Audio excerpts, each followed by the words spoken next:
Fuck you. Mutaba. You just gonna jump in with him? Got to. Okay. Yeah, baby, we live. Remember Rock that. and Roll Express. Remember that. Tag team champion. Yeah, baby, we live. Welcome to the Sleepy Podcast. I'm not gonna respond to that. We was having a roasting session in here before we started to record. I'm your host, Knowledge. Got my other host over here, Natty. Hey, in the building, your boy, Tanaro Reed, a.k.a. Natty Bad Tattoo Dreadlock. Always there, no way am I hiding from anybody. And I ain't hiding from nobody either except the IRS. And then we got a special guest in the studio today. She's a woman of many talents. She can read really good. She can spell good too.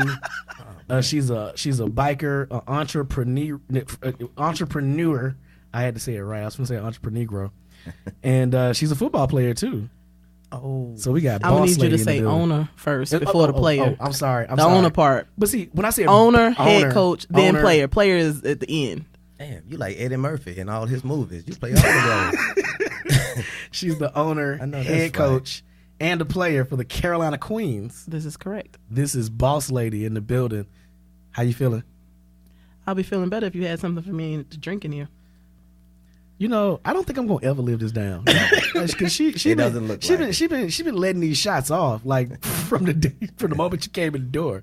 You know, I'm sorry. I don't even think you need to be drinking because you got SARS, and that's not cool. It would help my SARS.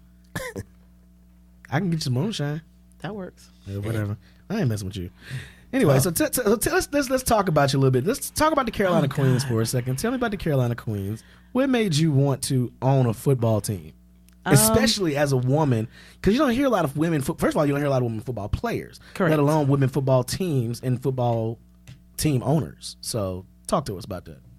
Football has always been a passion. I've played sports my entire life.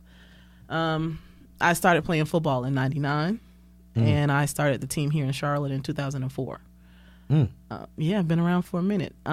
It's a little different. Definitely was a lot different when I started in '99. It was really unheard of. So I've been around for a long time. Steady progression. Gotcha. We are a nationwide league with teams also in Canada and Guam. Dang, y'all be traveling like that? Like the Guam? Listen, man. It's real. It's real. Yeah, that mean ain't nobody got no felonies. Everybody got their passport. But for some of the teams, some of the teams battle that on a constant, especially now. A lot of the teams play in Canada, play against Canada, and sometimes some of their players can't make it. Yeah, you don't have that passport. There's only a couple of states that allow you to have the little special license to be able to go without that passport. So if one of your players can't go, they just can't go. But it's steady progression. It's becoming more of an everyday thing now. Especially now, some of the ladies that I've had a chance to play against over the years are NFL coaches now. Oh wow! With the Jets, San Francisco, Atlanta, nice. All those ladies were female football players first. Outstanding. So I'm actually really, really, really proud of those ladies. But we're taking it baby steps at a time. A little bit more every day. So this is not lingerie football though. This is real straight life. Ball, helmet, shoulder pads, suit up, and let's go get heads it. Off. Correct. I've been to 2 games, and y'all be out there hitting. Your end zone dances be kind of interesting sometimes. The celebration. Correct. So yeah, they be out there hitting though. So tell us about your other entrepreneurial endeavors because you've done everything, man. So I'm also a real estate agent. Mm-hmm. I've owned a salon and spa. A clothing boutique. I'm actually a physician's assistant, licensed. That's what I went to college for. And she also owns Ebony's Chicken and Waffles. Hey, I am pretty good in the kitchen. Several times people have asked to do a catering service. I'm thinking about it. You should do a food truck. No. Why not a food truck? No. That's the new wave. I would have to have someone who's going to be in it every day because I'm not going to do it. Touche. Because I'm definitely not doing it. No. I love you, but I ain't doing it. Yeah, I'm not going to be there every day. I don't know. I have a lot of hats I wear. I got you. I don't know what I might want to do tomorrow. I might want to do something different tomorrow. Now, I'm looking at your shirt. Tell me a little bit more about your shirt. It says, for those of you that can't see it on the video, I mean, you definitely can't see it on the video from here, but I'm looking at it, and it says, fuck cancer. And so, but it has a certain type of R on the end. Why don't you tell us about that? It has a Rough Rider R. I do belong to the organization Rough Rider. I am a biker. Yeah, she is. Salute to that. And she rides a Busa, fellas. So you probably you probably not fast. Can't pull up in that little 750. Correct. Right. And I really am. I'm a biker, not a bike owner. There is a difference. There's a profound difference. There's a difference. She actually rides her bike and breaks state lines. Many times. Strap the bag on and let's go get it. I ride year round, as long as it's not. I don't. Ice. I'll tell you that now. When it's cold, That's the best time to ride. Screw that. I got bad knees. My legs. So you're a bike owner. Okay. Let me ask you a question, Eb. Quick question. Yes. How do you feel about individuals in a bike club with no bike? Let's save that for another day. You're not. I'm just throwing it out there.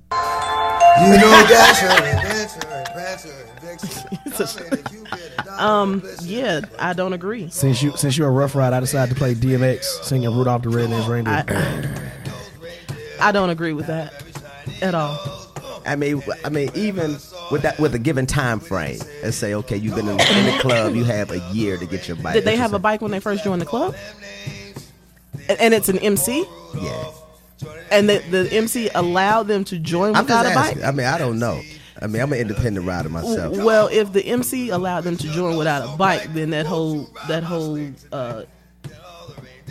club should suffer. You heard it first. The whole club should suffer.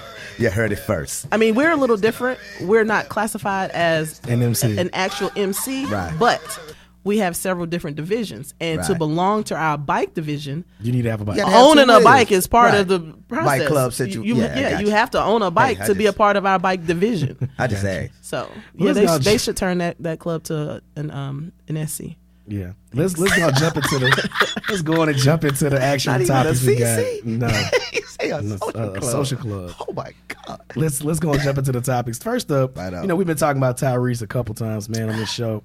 And Tyrese, I don't, not no more. Tyrese posted on Instagram. This is long. It was a long Instagram, basic, press release, talking about he was lying about everything. His wife is not pregnant.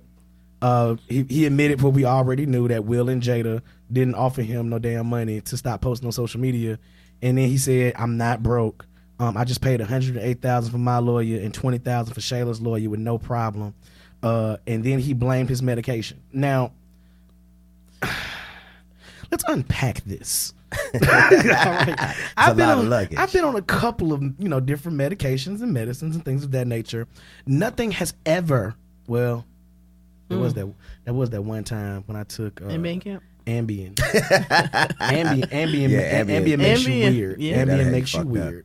But the thing is, Ambien didn't make him do this. I'm just saying, I don't think this medication. I think Tyrese is going through something and he's trying to save face, but him admitting he's lying, I guess, is the first step to saving face. I don't know. So why would he lie about his wife being pregnant? Attention? But who cares? No, like, being serious. Hold on, Family Feud. Good answer. Good answer. How is that? You know what I'm saying? Who cares? Like, honestly, I haven't really cared about what's going on in Tyrese's life since he was singing for Coca-Cola on the bus. On the bus. Right. Yeah, that's the last time I cared about what's going on with Tyrese. I was like, that young man is talented. Where is he from? What should he be doing this? He's going to be special. Him. Yeah. And after he did Fast and Furious 5011, I just stopped caring. I was like, okay, Black Ty. Well, that's probably his attempt to get back in the limelight. But it's a bad attempt. But my thing is, he's already slated to be in the next Fast movie. He's got music out. Why not just put out good music? Just put out music. But most of the time, bad attention is the most attention you get. Yeah, but that's the most exposure you get. So it might just be his angle. You're a crybaby, a lying crybaby. What more do you want from me? But everybody's talking about it. We want you to tell the truth. But it's not a good talk. It's not a good talk, but any promotion, it's still promotion. Do like your brother, your homeboy. Do like Tank. The music Tank. Do like Tank. Get in the gym. Tank. Put out the music song. That's what I'm talking about. The music Tank has out right now. Come on, man. You should have just kept it sexy and did some nude shots or something. Let us talk about that. Yeah, Tyrese, leaking nudes. Do a Kardashian. Do a Kardashian. Yeah. Leak a video or something. Like, let us talk about something like that. That's cool. Well, maybe he wanted to carve his own niche. You never know. That would have carved him a niche, all right. Yeah, leaking your own nudes. I'm just saying, that'll carve you a niche. But let's move on to Oh God. Let's move on to Janet Jackson. She's she divorced that billionaire, and now she's right at the cusp of their agreement. Right. And now she's Smart getting move. now Chess she's move. allegedly linking back up with Jermaine Dupri. Hey, So I got a theory about this. short lives matter. Short lives matter. Yes, they do. Stay woke. So I've got a theory about this. I feel like Janet and JD planned this all along.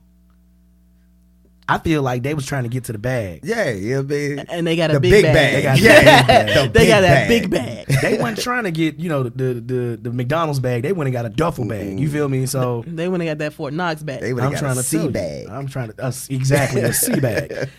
So I'm looking at this like I think that may have been the plans all along. Which I think. Yeah, I mean, of course. You know what I mean?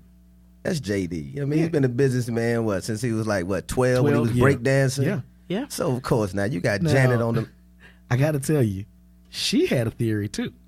Before you got here, Let me hear it. I want to tell the people your theory, Ebony. Well, all I said was before JD, because we all know, hey, he's a cool guy and all of that, but he's not the most attractive or the most Because if JD sexually had a shot, attractive. I had a shot.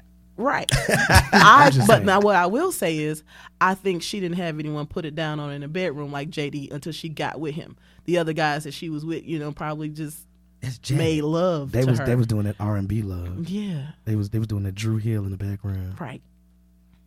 JD done hit her with that old Camden Road over there by the Waffle House. Over there, Yeah, SWAT somewhere. Yeah, SWAT. Yeah, Southwest they in Atlanta. Yeah. They in there making love to Walker Flock and OJ the Juice Man. You know what I'm saying? Right. Old school dungeon Quarter brick, family. half brick, whole brick. Hey. I believe that. I believe that. The men that she was with before JD, just wasn't cutting it, and she got with him and fucked her life up. Pretty much. So let's move on a little bit more. We posted this on the page. Miss Jamaica. Salute. She Definitely. rocked it in the Miss Universe pageant, I think it was. Yes. With an afro. Yes. Had some of us ready to risk it all. Yes. I went and bought brand new picks. The next day, I'm buying picks. I don't even use them. Because you got your head. This one an Afro pick. Yeah, with a She got- fist. That afro was luxurious. Look, man, that was a strong She statement, though. was chocolate beautiful. Shout out to Miss Jamaica. I mean, with all this black girl magic just in the past couple of weeks, we had the Jamaican, the Nigerian bobsled team last week, and now we got Miss Jamaica. Beautiful ladies, on beautiful the stage. ladies. Shoot, I'm loving this. I'm loving seeing this, man. This is wonderful to me. Exactly. And at the same time, it's overdue. Why you had to put on your sexy voice for this? It's so. I mean, that's my. No, this is overdue. Just so y'all know, Natty loves y'all. I swear, I Natty do. loves y'all. I Chocolate with me. swear, He like them brown, yellow, Puerto Rican, and Haitian. man. Look. I'm trying to tell you. Let's move on. Oh man, why did I just think of that Wu-Tang song? Watch these Wu niggas get all up in your Ice guts. cream. Fresh Ice vanilla cream. butter pecan chocolate deluxe. I'm trying to tell you. Ice cream. I'm sorry. Anyway, let's move on. So Josh Gordon, Cleveland Browns wide receiver who hasn't played since 2014 because he violated the NFL's drug policy. He's eligible to Off play his this own week. supply. Yeah, right. He's eligible to play for the first time since 2014 now against the Chargers this weekend. Right. And this same week, he comes out in I think it was a Bleacher Report or ESPN the magazine article and says, "Yeah, I made $10,000 a month selling weed, bro." Okay, let's. You worse than damn Tyrese. Like, Right. stop shooting yourself in the damn foot. Right. Just be quiet. Just Right. sit down, be humble, just be quiet. Like, can we take his? Why would you say it now? Can we shut him off from talking to the media the same way we want to do, like Donald Trump and everybody else? Can we do that? Is that possible? They got too much spotlight. Clearly. Yeah, they got too much spotlight, too much leeway. Speaking of people with people that didn't want to be in the spotlight but ended up in the spotlight was Georgia Tech's football team this week. It's a video that got put on TMZ Sports of two Georgia Tech football players. I think they were both defensive backs in the locker room right before, I think it was a spring practice or something like that. And I guess they was arguing about something. I don't know who took the last of the baby oil because they was both kind of I don't know what was going on. But one of them knocked the other one smooth the hell out. Like one hit. Caught him smooth on the chin. Check out time. He was gone. Sleep. He was asleep, snoring. They should have just put a blanket on. They should have had one of the ushers come out and put one of them blankets on him. A little white joint. Yeah, with a little white blanket on him and just let him lay there and pray over him and walk on off. Do a praise dance. You know, so do a praise dance around him. But yeah, he got world star, man. Let me ask you a question. You're a football player. You be in the locker room. Have you ever seen anything like that where one football player knocks another one smooth the hell out in the locker room? I know that tempers can flare up, and it's a lot of, I can't say that I've seen a player knocked out with one hit, but I have seen my fair share of fights in the locker room I mean, that's to be expected, though. I mean, it's a very aggressive game. You got to have aggressive mindset. But, I try to think, I like to think that, of course I can imagine that fighting your own teammate is discouraged. It is. Okay, so let me just say this about my team. Sometimes just because you're on the same team doesn't mean that personally you like each other. Right, you can be on the field and perform well together, but off the field you might not like each other. And sometimes you might have something you need to get off your chest. So when fights break out amongst us, everybody looks at me. I'm not breaking up shit. Obviously, you had something you needed. Not a referee. Right. Obviously, you had something you needed to get off, and I'm going to let you. Hey. Somebody else might need to break you up because I know how I feel. It's been times when I want to get some stuff off, but people keep stopping me.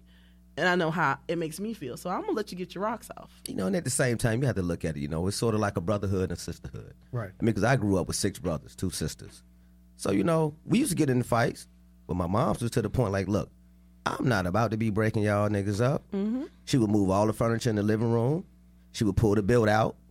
Now the first one to stop swinging, getting his ass whipping from me. So, she let us get it out. No word.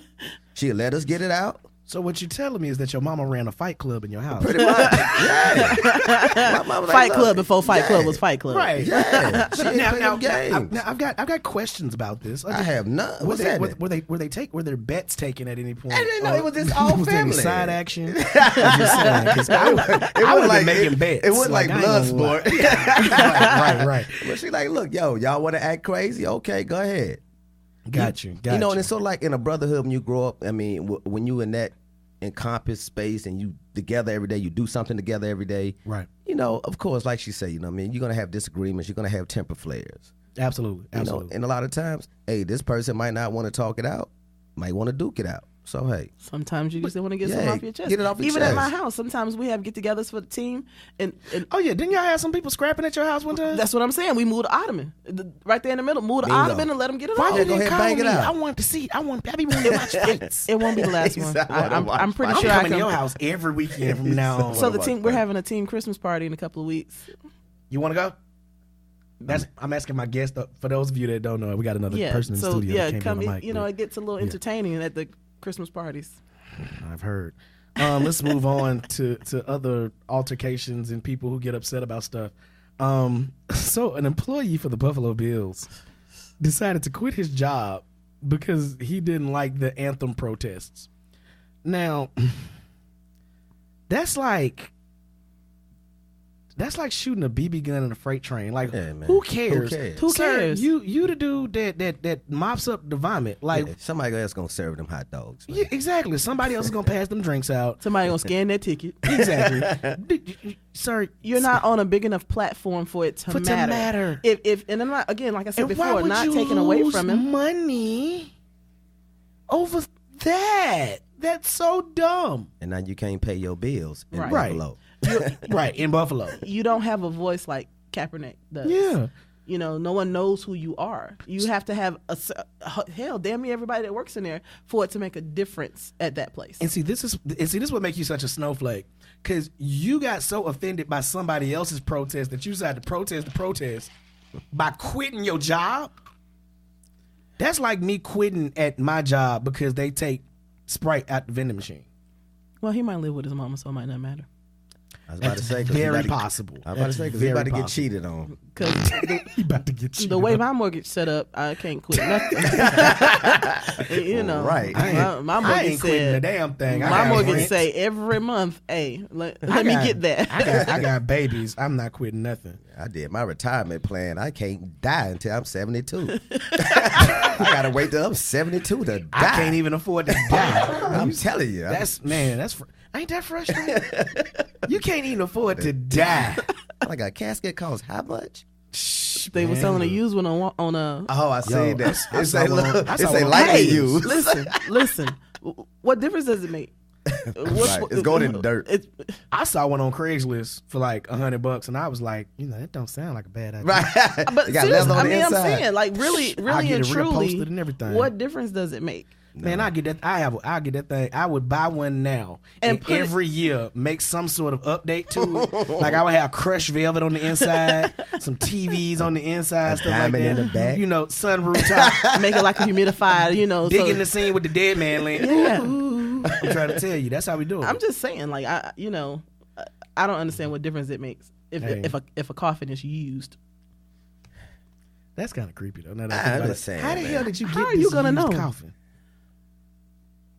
Now that is a different question. Principalities. That's- It's the principalities. How did you get this used? That's a different question. Now anybody gonna want to put their mama and daddy in no used coffin. Listen, man, let's move on. I'm telling you, listen, my father, Punjab will tell you in a minute. Save your money. How's he gonna know? That's what he gonna tell me. How would I know? Save your money, spend it on something else. With friends like y'all, I'm getting cremated. But Already. right, but listen, Already. honestly, you know where it probably came from? A lot of times what people don't realize is they will have somebody that's going to be cremated, but you have a memorial service for them first. Have a showing. Yeah. The body got to be in a casket. Well, what happens to that casket after that body is taken out and cremated? That's a good point. But it's like wearing somebody else's dirty drawers. How did we stay so long on this? Pew. Just saying. Let's move on a little bit. But think about that though. I'm not. What happens to those caskets? I'm not gonna think about it. Okay. No, sorry, I can't. Well, let me know when you figure out an answer. I'll try. So next up, Kevin Durant. Hey, waking up. The 7-foot gazelle. Hey. Shout out to him. Stay woke. KD just recently did an interview with the San Jose Mercury News, an exclusive interview, and he started talking about how he got his eyes open to the realities of racism and being a black man in America. Now Kevin Durant is a 7-foot black man, and I'm pretty sure he's always known that he's a 7-foot black man. But this is what he said. He said, "Finally waking up, to be honest. Just kind of seeing how rough it is for an average black man. You know what I'm saying? And on top of that, a black man makes one mistake. I see how far we get pushed down. For me, I kind of grew up in this basketball world, whereas my talent kind of overrides what I look like." Right. Mm-hmm. Now, I can totally believe that. Right. Ooh, excuse me. When we was at Alabama, sometimes the athletes were insulated from that which was going on with the rest of the campus. Bingo. Professional Make a check on athletes, you the other same night way. and make sure you weren't trying to commit suicide. We're not going to talk about that on this show. We are not going to talk about Alabama versus Auburn on this show. We are not going to talk about it on this show. Not. Period. Today. Not ever. I'm sorry. That game didn't even happen. But I can see where that come into play, because I mean, especially like with a couple of friends that I know who are in the league, or a couple of friends I know who are, me in the sports industry. Whenever you are young, people tend to want to flock around you and keep you away from everything else because they know your talent. Right. Like you say, but the average black male, hey, he left out here to the thrown to wolves. wolves. Yeah, he Right. left out here to the wolves, man. So I can actually see where the divide came into play with KD. Right. And my thing is, I can definitely see that. Like, think about it. KD didn't come from the best background, like financially and all that kind of stuff. Right. Mm-hmm. And so people knew that he was going to be something special. And so Right. they wanted to keep him from around a lot of the different influences and things of that nature. Mm-hmm. And so even if he had gotten in trouble, he may not have gotten punished the same way. Yeah, because people going to invest in you. Right. For every Kevin Right. Durant, there's a Kevin Donaldson somewhere that, had to take them blows to the head Right. from the justice system. So, but shout out to Kevin Durant. He's doing a lot now to help educate others and work with as he called them, an average black man on just making everything equitable and fair and dealing with social justice. So shout out to KD for waking up. We still kind of sleepy over here, but I'm glad you're staying woke, brother. Right on. Moving on, let's get to y'all's president. I don't want that nigga. I don't Y'all's want it. president. He's not mine either. I swear. Y'all's president. I'm saying y'all as in the listeners, because I'm sure they don't want him. Y'all's president decided that during a ceremony, first of all, You have a ceremony for the Native American Code Talkers, which, you know, if you don't know the story of the Code Talkers, go look it up. It's an amazing story, fascinating story. These Native American soldiers really, really did a lot to help America win a couple of conflicts, not just World War II, as they're both well known for, but a couple of conflicts. But the Native American Code Talkers, there was this event honoring them at the White House. First of all, his dumb ass does this presentation and this award in front of Andrew Jackson. Now, if you don't know what Andrew Jackson means to the Native American people, look that up too. That's the most horrible place. Horrific. He could have ever given a Native American person an award to. But not only did he do that, which was already the biggest faux pas out of the whole thing, but then he turned around and said, you know, you guys have been around a very long time. We got this congresswoman who's been around a very long time. We call her Pocahontas. Had one of them old Native American dudes punched him smooth in his shit? I was waiting on a tomahawk to come out. Just fly to Somebody nowhere. chop him. Something. Chop his head. Can we vote this nigga off the island? I don't think we can. Like, man. He already locked in. I just can't. Man, Can we get a do-over? Like, man, we only got a few more years. Maybe what? We only got a few more It years. hasn't even been one yet. I'm just saying, there's a few. which makes it depressing. Well, maybe he had to happen. Maybe now this makes it where legislation understands that the requirements, the prerequisites to become president need to change. There's absolutely no reason that to be able to run the free country, you don't have anything except be 35, be a U.S. citizen, and have lived here for 14 years. That's it. That's it. People who cannot vote for president can fucking run for president. Right. You have to have more qualifications to work at McDonald's than to be the president of the United States and be in possession of nuclear codes.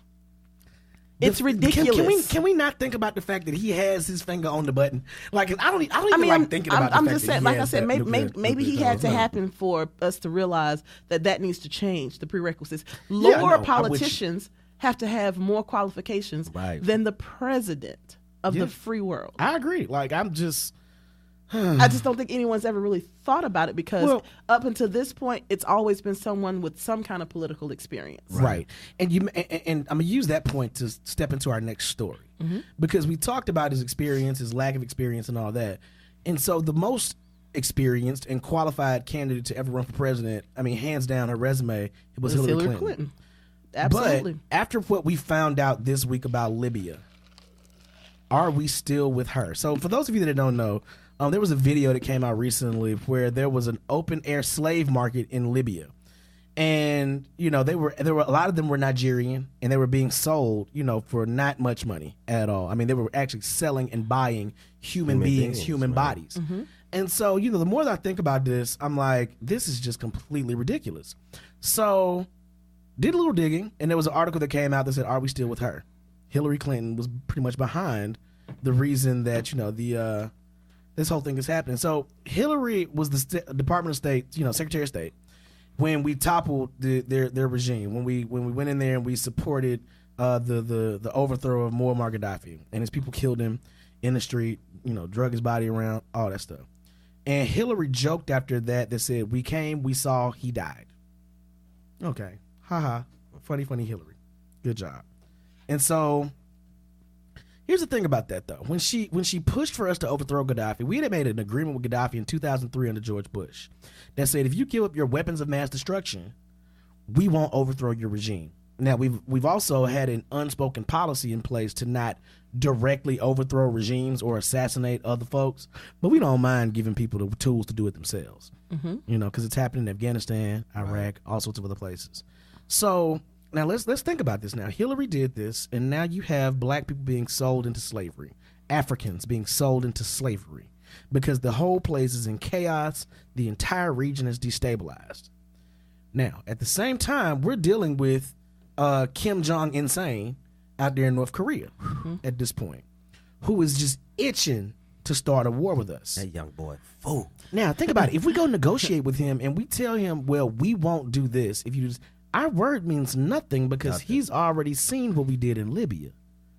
And so it kind of puts us at a disadvantage here.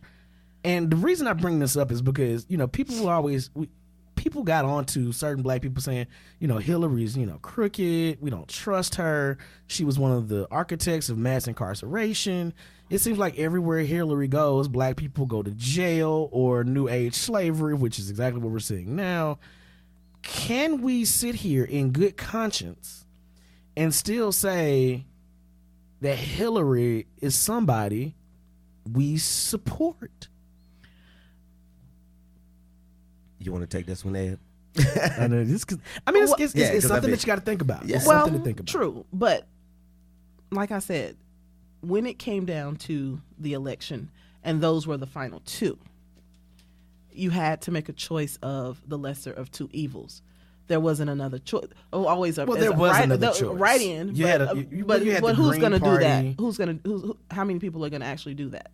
I mean, here's my thing, and this is what I think, and I don't want to spend too much time on this, but I think that black people should take over the Libertarian Party. I really do. I think black people should stop voting heavily Democrat. I think we should take over the Libertarian Party or start our own party because clearly nobody cares. Well, even if we did that, some other changes would have to be made. You hear a lot of people say that, hey, I didn't vote because my vote doesn't count. Sometimes that's true. The sad part is in some states, the Electoral College is mandated to vote the way of the popular vote.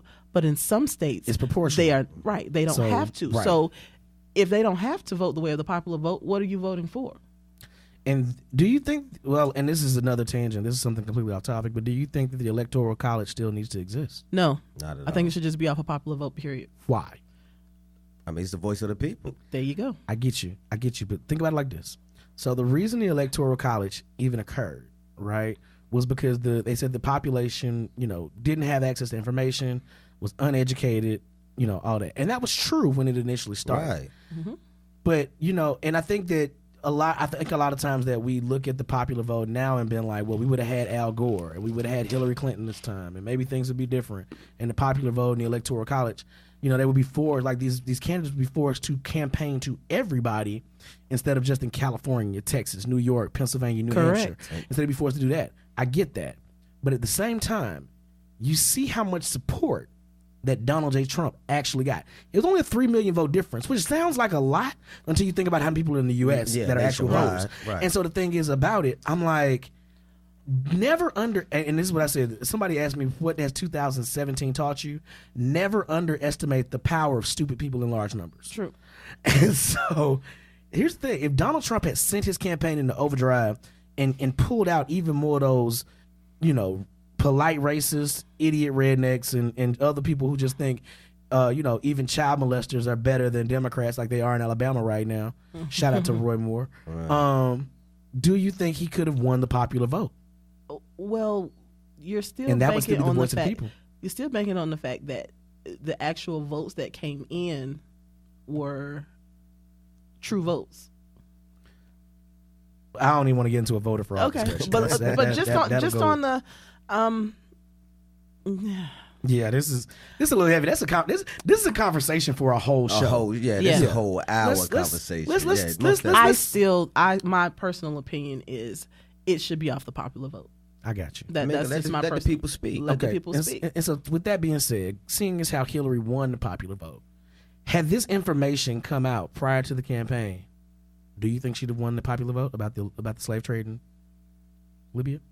I think she still would have, because of who she was running against. Yes. If for no other reason, because of who she was running against. Again, like I said, there's no reason that you should be able to run for president with no political experience. On top of, if you have criminal charges pending against you at the time of the election, you should not be able to run.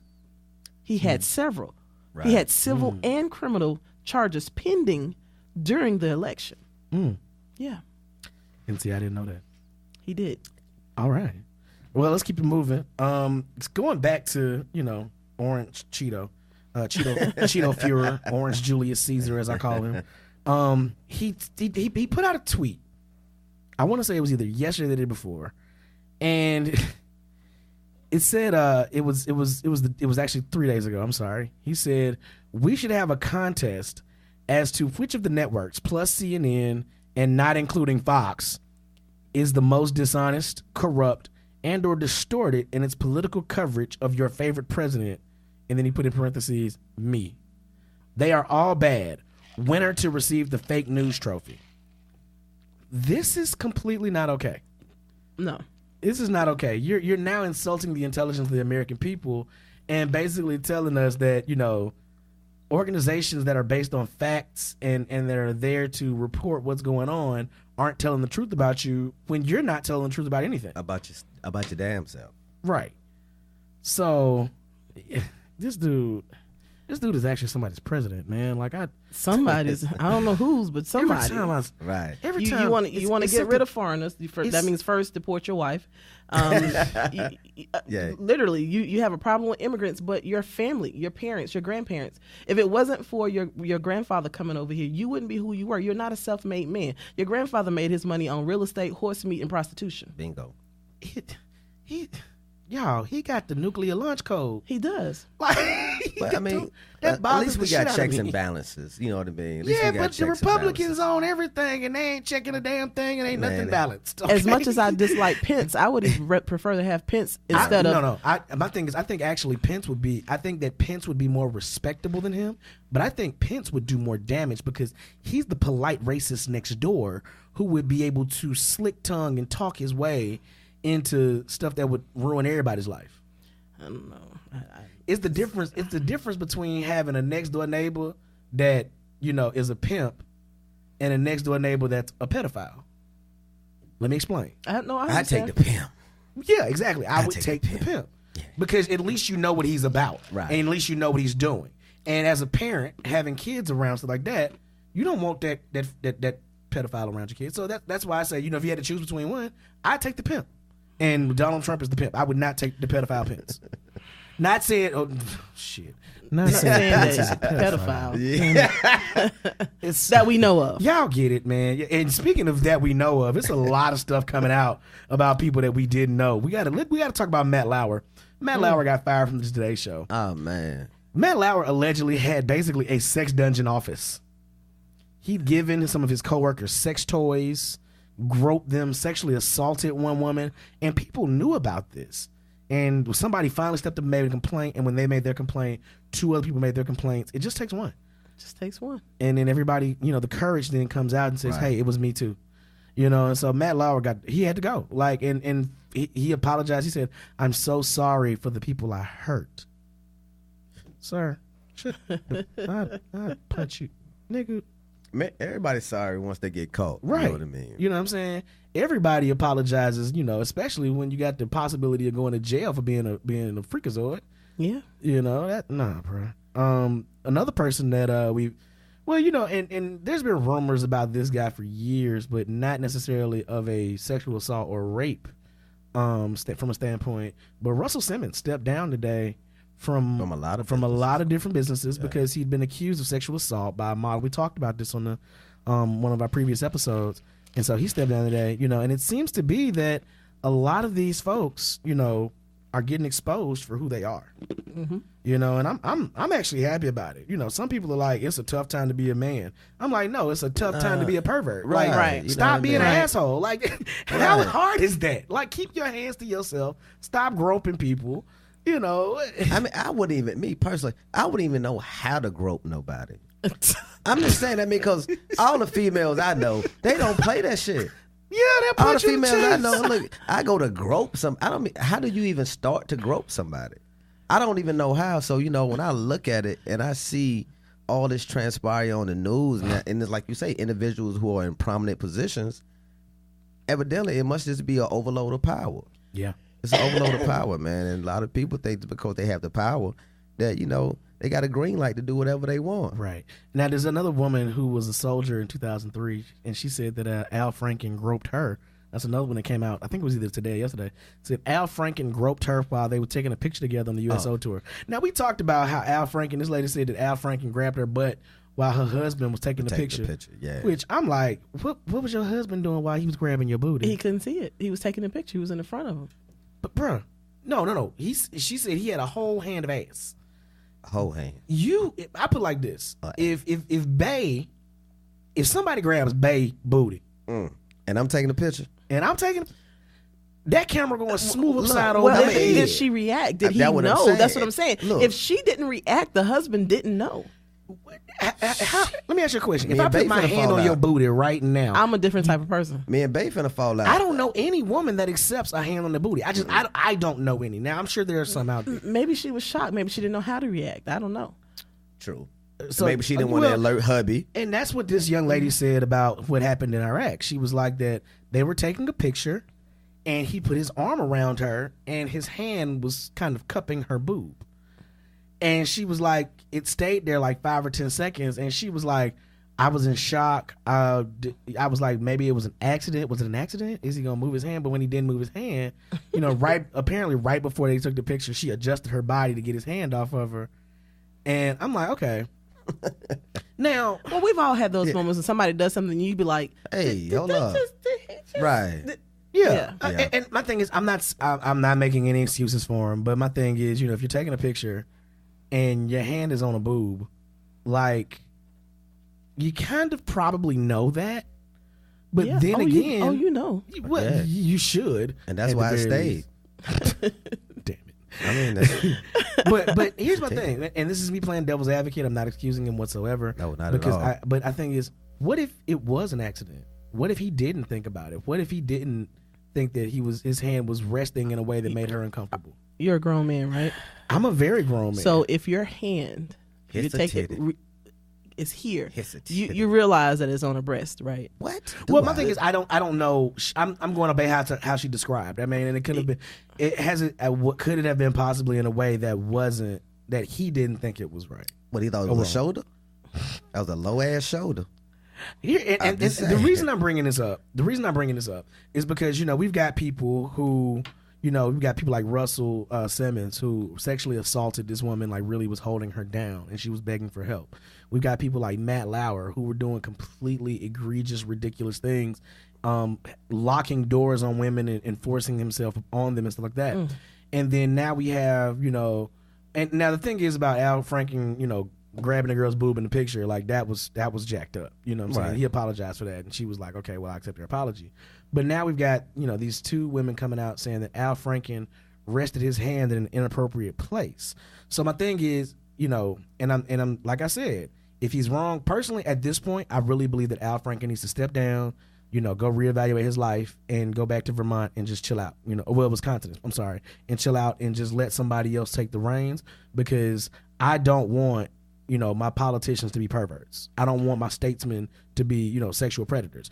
But the thing is there a range in which, we can talk about, sexual inappropriateness versus sexual assault and rape? Well, probably what he was doing was testing the waters. Bingo. To see how far he could go. If she was going to react to a point where I'm just right here at the cusp where if she says something, I can say, I didn't realize my hand was there. But if she doesn't, then hey, that means maybe I can go a little further. Okay. I like that. And I mean, I totally agree, because at the end of the day, I look at it like this. Yeah, definitely pushing the envelope. Yeah, he's trying to push them boundaries. Yeah, that's like when you at the bar. You slide up like, hey, how you doing? Fine. So what you drinking? Water. Oh, you want a little kick in that water? No. Nice not meeting you. And you get on through. Hey. See how y'all do us. I mean, that's what Who is y'all? I mean, that's how Al was playing it. Al was like, "Look, I'm gonna see how." You can't offer a person like me a drink. I drink. Yeah. So I'm okay. But I totally agree, Eb. You know what I mean? Because at the end of the day, you give them an inch, they'll take a mile. Right. So seeing how far I can. And some people get away with it. And some people, you know what I mean, like Russell Simmons, they like shit. Fuck it, I'm just gonna run the whole mile. Right. Yeah, marathon runner. I'm gonna take it. Yeah. So, but let's move on to. So there's this little white girl. She got blasted by Charlamagne a while back because her music is like I have zero interest in listening to anything she's ever done. Her name is Chanel West Coast. Her name is what? Chanel West Coast. Have you ever heard of Chanel West Coast? Absolutely not. Oh, well, she was like, does she have music out?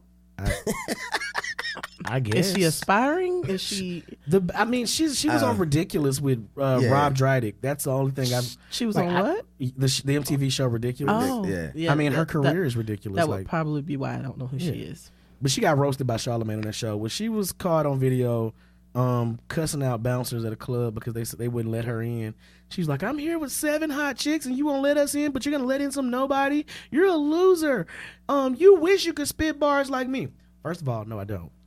Because your balls are trash. Like, I've heard like one song. She say spit balls or spit in bars. That's what I you know what? She could have take bars. She could have been taking bars. She probably was taking bars when she was on the bar while she was spitting. See, that's so deep. Hey, look. That's what Ebony just did right there. She just spit a whole 16. Whole 16 went over their heads. Right. I'm gonna start calling you Loaded Lux. You go get this work. You know what I'm saying? You go get this work. You're wasting my motherfucking time, and you're cutting into your mother's time. I'm a battle rap fan, so you gotta excuse me. I might start just dropping random bars from battle rap for the rest of the night. So anyway, speaking of hip hop and rap, there's this new viral video that people have sent me at least 50 times at this point, and this gets us into our 15 minutes of funk for the day. I'm not gonna play the song right now. I'm not gonna play the song this time, but it's this song by Lucas Joyner called "I'm Not a Racist," and the video opens up with this white guy in a "Make America Great Again" hat, using the N-word excessively in, a lyrical form, basically spouting off all the stereotypes that we've heard from the Make America Great Again crew forever and a day, basically explaining why they don't like us as a people. And then the second half of the video has a young black man standing up and voicing a response. The video is on the KindaSleepyPodcast page, and you can go check out Lucas Joyner's page for it too. I'm gonna save my comments because I want to know what you guys think about this song and this video first. I want you to go first. I mean, me personally, my thoughts on it. It's a publicity cry, and then it's a publicity cry, and it's just to a point to where it's just totally insulting. Now, why do you think it's insulting? Let's get you. Due to the simple fact, we've been hearing these slurs for years. Mm-hmm. We already know the emotion it's going to incite in us. We don't need anybody else to go ahead and say it and reiterate it and say it over and over and over and over. We don't need to do that. Mm-hmm. At my point, in situations like that, I just turn a blind ear and a blind eye to it due to the simple fact because I see the nonsense in it. So I'm gonna go ahead and steer away from it, because it's sort of like this right here. Either I can feed into it, now I'm looking at everybody like this, or I can go ahead and stay in my zone and go ahead and leave it alone. And that's just basically how I look at it, man. It's a cry for help, basically, or a cry for an ass whooping. Either or. And now, Ebony, you had some thoughts on the video. I know you watched it. Tell me what you think about it, the video and the song. So I can see where he was trying to go. Mm-hmm. True, we all have heard it all before, everything that's been said in there, and we all know that's what they think. But I look at it like now somebody's actually putting it on the table. Hey, we know this is what you think of us. You know what I'm saying? We know that without you. Some people won't say it to you, mm-hmm. right? But we're putting it on the table, and we know that this is what you think, and this is how you feel about us. But let me put it on the table and respond to how you think. I think it's just more of a. Here's my thing. I get what you're saying. I don't think that he was equipped to respond. I don't think he's the right person to respond. I don't think his response was appropriate. I don't think it was a good response. Here's how I took the video. I saw the white guy spouting off all these Make America Great Again statements and basically telling us all what we've heard our entire lives, especially growing up in the South. This was stuff that we we heard and we saw and we knew they believed, and they know we know. Like, it's obvious to us. They know we know. They know we know how they feel about us. And so here is what bothered me the most, is that when the black guy did respond, he basically made the black experience, our black experience, a whole bunch of stereotypes. You don't know nothing about barbecue. Wait a minute, nigga. What? What does that have to do with anything, sir? You know, he basically he boiled our experience down to a bunch of stereotypes, which then makes them think, oh, well, if he says that it's all a bunch of that all my stereotypes are right and true because of what he's saying, then my belief that it kind of strengthens their belief that we are a bunch of high jumping, watermelon flavored, soda drinking, you know, fried chicken eating coons. You know, maybe the delivery and the actual context of content of what was given well, let me take could have been further. different. I'm just saying. No. And I agree. I get what you're saying. But let me take it even a step further. My step further is that at the end of the video, they hug. I ain't no way in hell you sitting across the table from me and nigga this, nigga that, nigga this, nigga that, nigga this, nigga that, and think I'm finna get up and hug you afterwards. People are all, why is it that for 500 years now, black people have been treated like crap, told that we're inferior, they're killing us, you know, they laugh at us when we're upset and because, you know, we were facing injustice, they literally laugh at us. And every time something happens, do you realize that the same day, the day after, within 24 hours after Charleston happened, those 9 beautiful people were killed in a church. Everybody was like, we need to forgive them. When are we going to be allowed to be angry, and when are we going to stop kissing those that kick us in the teeth? Like, I am not hugging. Like, I get it. Jesus says forgive. Well, Jesus, I'm sorry right now. I need to be angry. I will forgive them when I'm done being angry, and we are not allowed to get angry. Why is it that we always have to go hug the racist? Why is it that the media always has like that image of the one black dude saving this neo-Nazi guy from this outraged crowd of black and white people that was in the media a couple weeks ago? Yeah. And I'm like, why is it that why is it that we have 3 different things that we see? We see these, you know, polo wearing white supremacists with tiki torches. We see a white person invited to the barbecue because they've said something that black people have been saying for generations, and you know, ain't no more. As far as I'm concerned, ain't no more invites to the barbecue. Sorry. And then lastly, we see a black person going out of their way, bending over backwards, going above and beyond to forgive somebody that just called them a nigga. I'm tired of that narrative. I'm sick of that narrative. Like, when is enough going to be enough? Like, I'm not saying that we need to go out and take the Nat Turner and John Brown route. That's what I'm saying. Again, so the delivery, the content maybe could have been different, but maybe it's a step in holding someone accountable. Maybe, like I said, it could have been done a different way. Here's the thing, though. See, have you ever noticed that when a person gets caught saying something racist, the first thing they say is, "I'm not a racist"? Correct. And the thing is, this doesn't hold them accountable. This gives them fodder. This gives them a way out. This is, I'm not a racist, we just have a different opinion. Yeah, well, your opinion basically is based on my race and tells me I ain't shit. That's racism. Like, I mean, that's what we get all the time. Like, I don't understand this. Like, people, like, okay, so recently, and you know, every time we start the podcast, you know, I do like kind of a shout out to Nick Nack, Paddywhack, and Dan Rue. I'd be like, yeah, baby, we live. You know, do that. Well, Dan, I didn't know Dan was white. Did you know Dan was white? Shit, I seen that. I didn't know he was white. I just thought he was John B. Yeah, John B. white. I just thought he was light skinned. I really thought he was light skinned. So you just own Dan up. I really thought he was just light skinned. I didn't think he was white. Dan white. I thought he was light skinned. I thought he was like the type of black that Prince Harry's new fiance is. Like, I thought he was black. Mixed. Exactly. I thought he was mixed. So I still thought he was black. Right. She's still black.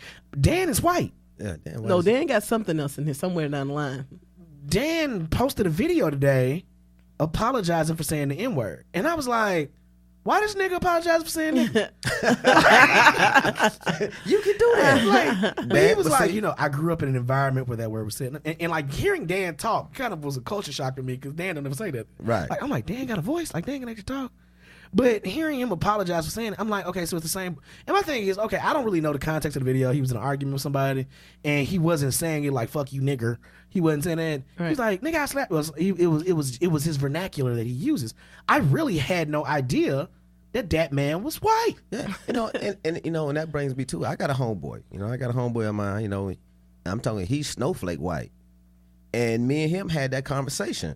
Because, like, on social media, on comments, he has a bad habit of typing in nigga. Right. I'm like, look here, man. You got to stop that shit. No, you ain't got to stop it. But you lay that one comment under my name. Now, whatever you do with everybody else, whatever they accept, that's cool. And accept it. I'm not going to accept it due to the simple fact I'm not going to facilitate it. And that's what we have to start doing. And that's what I think that this video should have been. Right. I think this video should not have discussed our stereotypes as our experience, but instead attacked the truth of the matter and why they feel that way. So why not make your own video? Oh, okay. I mean, I can. Thanks. Don't get it twisted. I can. Okay. I got bars. Okay. I got bars. You and Chanel West Coast. Boom! Shots fired. Boom! Shots fired. You know what? Incoming. We have an executive. We have a producer for the show, who's actually one of your fellow Rough Riders, who I'm working on a project with right now. Who the hell are you talking about? He used to be in Tri-County.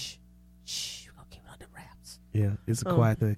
And so we actually are going to be doing a mixtape called Relevant Knowledge, a.k.a. No Country for Old Men.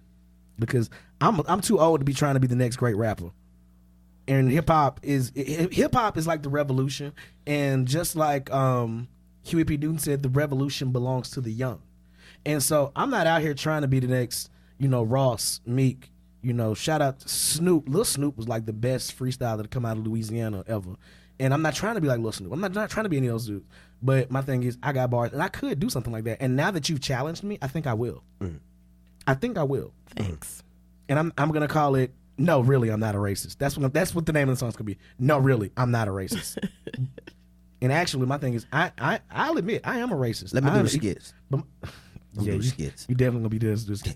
My thing is, I'm an equal opportunity racist. I hate everybody. I hate white people. I hate black people. I hate Asian people. I hate Hispanic people. I hate all y'all. I just hate white people. Yo. What, man? I'm just keeping 100, man. I do, man. I hate shaking their hand. Their hand feel like wet bread. I can't do it. I can't do it. I can't do it. Sorry. Yo. There goes our sponsors. He talking about shots fired. It's jokes, people. It's only jokes. If you seeking the sponsorship, if you seeking the sponsor of the Kinda Sleepy Podcast, please email us kinda.sleepypodcast@gmail.com. We definitely would like some sponsors. White people, we was just joking. We was just kidding, Mr. White Man. We don't want no smoke. We don't want no smoke, Mr. White Man. We don't want no smoke. I'm not a racist. I'm not a racist either. I can just say nigga 50 times and wear a Make America Great Again hat and not be a racist. I'm not a racist because Donald Trump's not a racist. Is he drinking through the straw hole without a straw? Yeah. Oh, it's real in here. It's real in here. He didn't want to spill none on his shirt. With savages. Oh, yeah. It's real in here. My bad. Off topic. I just, So let me get your final thoughts on this video. Like, if you have to give it a thumbs down, Ebony, what would you give it? Thumbs up or thumbs down? A sideways thumb. A sideways thumb. You're neutral with it because you can see both sides. Because I can see both sides. I can understand what he was trying to convey, but how he did it should have been a little different. He should have left that to J. Cole. I mean, but trying ain't doing. At least he's doing something. Nothing beats a fail but a try. But he failed. So okay, that try was a failure. But that can be changed and improved. Yeah. But at least he was trying to do something. Versus a lot of people that don't do anything. But it's a lot of people who are doing something, but they're not just being heard. Right. So versus that, I'd rather hear somebody who's trying and achieving than somebody who's trying and failing. So let me ask you a question. If you have to I think I already know your answer, but if you have to give it a thumbs up or a thumbs down, what do you give it? I might get it 2 thumbs down. 2 thumbs down. 2 thumbs down. 2 thumbs way down. Just poot on that song. Man, I'm trying to shit on it. Oh, man. I mean, a good attempt. Awesome failure.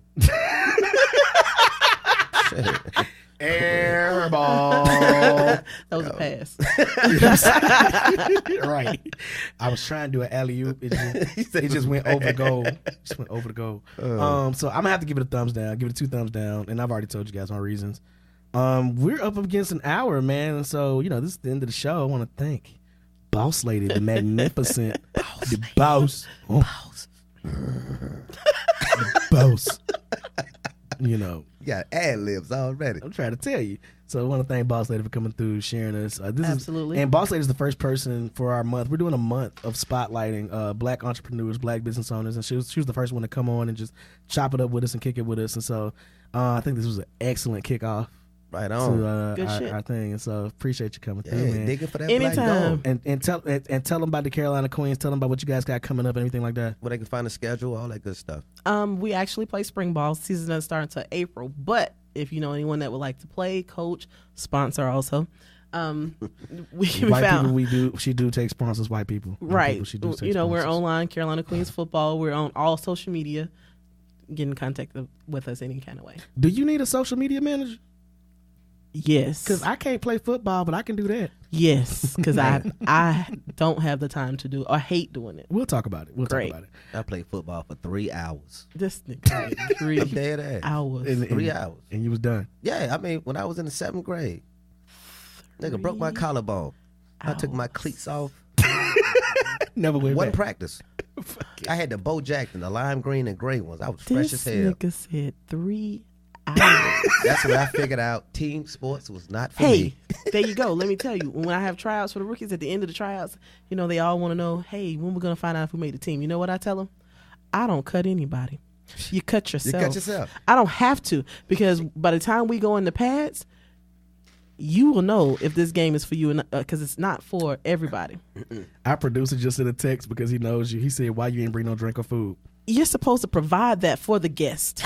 Damn it. You ain't no guest. We done turned into a soup kitchen. And so now, you wouldn't feed me? Okay, that's gonna do it for this episode of the KindaSleepy Podcast.